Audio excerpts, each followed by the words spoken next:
प्रशासन तेरी तानाशाही नहीं चलेगी, नहीं चलेगी। सरकार तेरी तानाशाही नहीं चलेगी, नहीं चलेगी। सरकार तेरी तानाशाही नहीं चलेगी, नहीं चलेगी। प्रशासन तेरी गुंडागर्दी नहीं चलेगी, नहीं चलेगी। बोले गुरु ब्रह्मेश्वर भगवान की जय।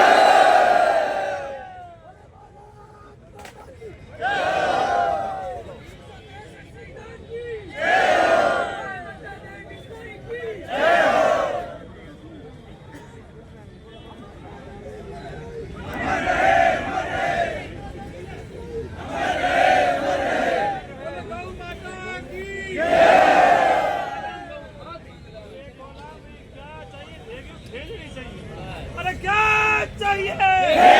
चाहिए, चाहिए। बीकानेर बोला, जनता बोली, मातृ शक्ति बोली, सर्व समाज बोला, सभी नेता बोले, क्या चाहिए? राजस्थान बोला, साधु संत बोले, बड़े बुजुर्ग बोले, युवा शक्ति बोली, क्या चाहिए? भारत माता की जय। भगवान की जय। वो प्रशासक है, नियंता है।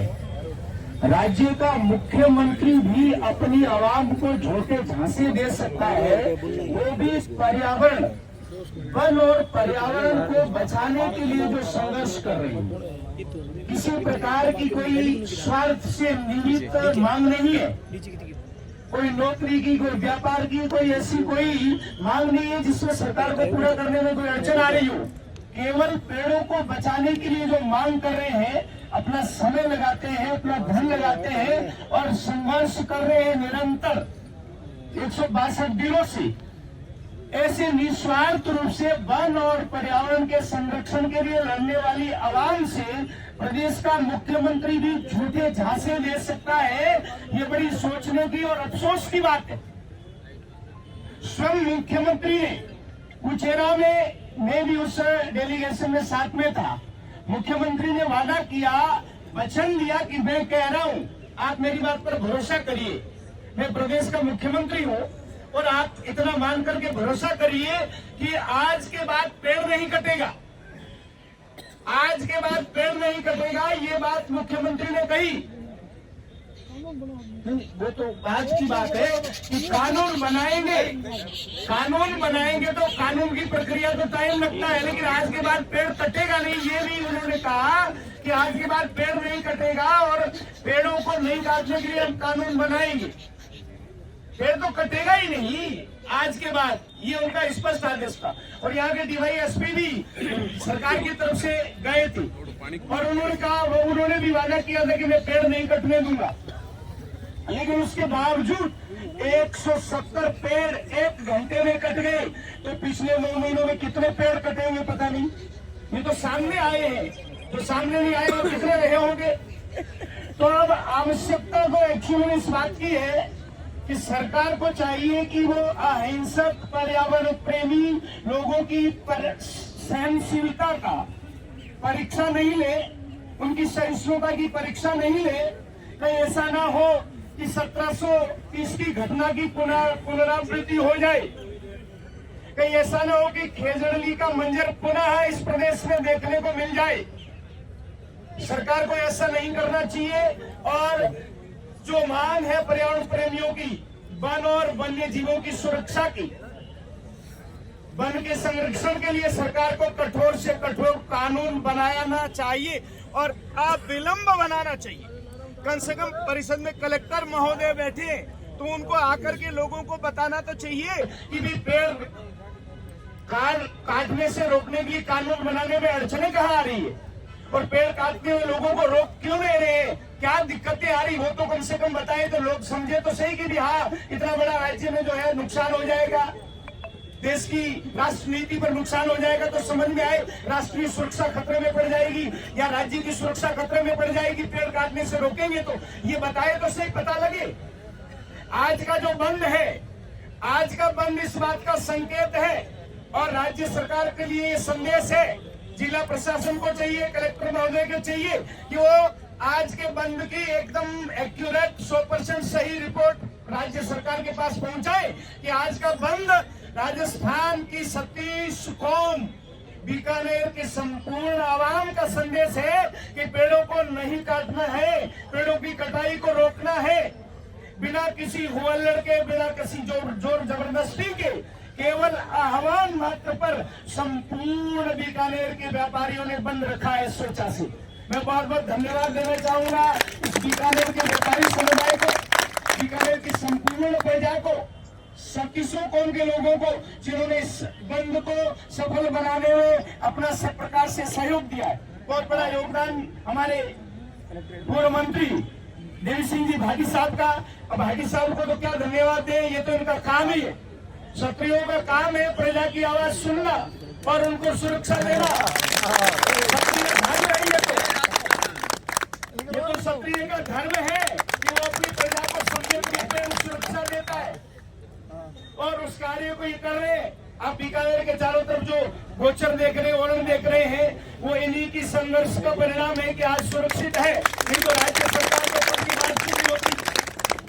तो आपका भी इसके लिए बहुत बहुत आभार है कि आपने इस बंद को सफल बनाने में सहयोग दिया। शुरू से आप इस संघर्ष से जुड़े रहे हैं और भी जो लोग इस संघर्ष में हमारे साथ चल रहे हैं उन सबका मैं बहुत बहुत धन्यवाद देना चाहूंगा। और सबसे बड़ी बात जो है वो ये है कि लड़ाई अभी खत्म नहीं हुई है, अभी शुरुआत हुई है। लंबी लड़ाई लड़नी पड़ेगी, लंबा संघर्ष करना पड़ेगा और हो सकता है सरकार नहीं माने तो मेरे जैसे एक आध साधु को, 2-4 और सब युवाओं को बलिदान भी देने की जरूरत पड़ जाए। अभी तो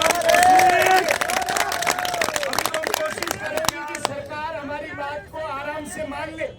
हमारा प्रयास रहेगा कि सरकार एक बार हमारी बात को आराम से, आसानी से मान ले, हमारी सहिष्णुता की सीमा में रहते हुए मान ले। अगर नहीं मानेगी तो हमें पुनः उसी इतिहास में, उसी अतीत में लौटना पड़ेगा जो खेजड़ली में हुआ था।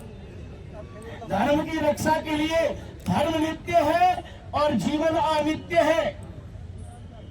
जीवन, ये शरीर, धन पद सब अनित्य है, लेकिन धर्म नित्य है। वो जीव का अंतिम से आखिरी समय तक साथ निभाता है। तो धर्म की रक्षा हर हाल में होनी चाहिए। तो मैं समाज के सभी नौजवानों से ये आह्वान करूंगा कि हमें संघर्ष में कदम से कदम मिला करके तन मन धन से इस लड़ाई को लड़ना है। एक दिन आने से काम नहीं चलेगा। पिछली बार हम लोग सरकार के धोखे में आए। सबसे पहले तो फलौदी में एक बड़ा आंदोलन हुआ था। उस आंदोलन को भी बहुत से लोगों ने उस आंदोलन को विफल बनाया। जब टेबल पर मीटिंग हुई तो सब लोग एक तरफ थे और एकमात्र मैं था जो इस बात पर अड़ा हुआ था कि सरकार आए और हमारी बातों को सुने और उन बातों को अमल में लाने के लिए हमें आश्वासन दे। बाकी सब लोग एक तरफ थे कि भी आज तो कैसे इस धरने को उठाओ, फिर बाद में बात करेंगे। हम अकेला आदमी क्या करें, नहीं माने तो आप लोग कहने लगते हो कि किसी की सुनते नहीं। दिक्कत ये है। फिर महाराज पिछली बार काशी सर में आह्वान किया गया धरने का, महापड़ाव का, तो समाज के ही अग्रणी लोगों ने जिनको चुन करके आप लोगों ने भेजा है, अब उनकी बात हम काटे तो थोड़ी देर में आप हमारे खिलाफ खड़े हो जाते। ये तो मंत्री की नहीं सुनते, ये तो एमएलए की नहीं सुनते। तो उन्हीं लोगों ने हमें बुला करके और मुख्यमंत्री से मीटिंग करवाई, पता नहीं किसने करवाई। समाज के अग्रणी लोग थे, वो समाज के चुने हुए लोग थे और वहां पर उन्होंने कहा अब मुख्यमंत्री से बात हो गई और नहीं माने तो भी ठीक नहीं है। मुख्यमंत्री कह रहा है और फिर भी अड़ के बैठे रहे तो भी अच्छा नहीं लगता है। तो उस वजह से उस धरने को, उस महापड़ाव को स्थगित किया गया और कोई दूसरी बात नहीं थी। अब आज ये बंद का आह्वान किया गया है। ये केवल सरकार को चेताने के लिए है कि चेत जाए और जो मुख्यमंत्री ने वादा किया था वो सरकार पूरा करे, और वरना आगे आने के लिए आगे वाली जो रणनीति है वो 30 तारीख को मुकाम में अमावस्या का दिन है और हिंदुस्तान भर से विश्व समाज के लोग वहां उपस्थित होंगे।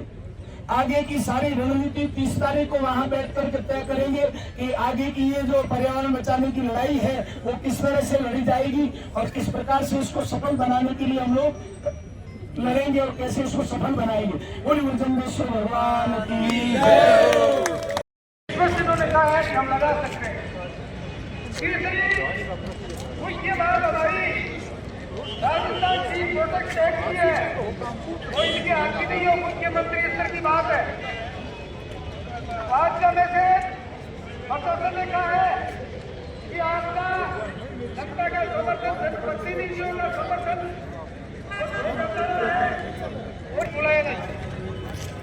हमने नहर विभाग वन विभाग को भी कहा था कि उनको भी साथ में रखो, उनकी भी रात की ड्यूटी है कि वो भी जो है मौके पे आए। लेकिन साथियों, जिस तरीके से जिला प्रशासन की मंशा दिखी है, एक भी पेड़ इनको रोकने की मंशा नहीं है काटने से। अब आप बताओ क्या करना चाहिए? एक मिनट ठहरो, अभी हाथ खड़ा करो, देखा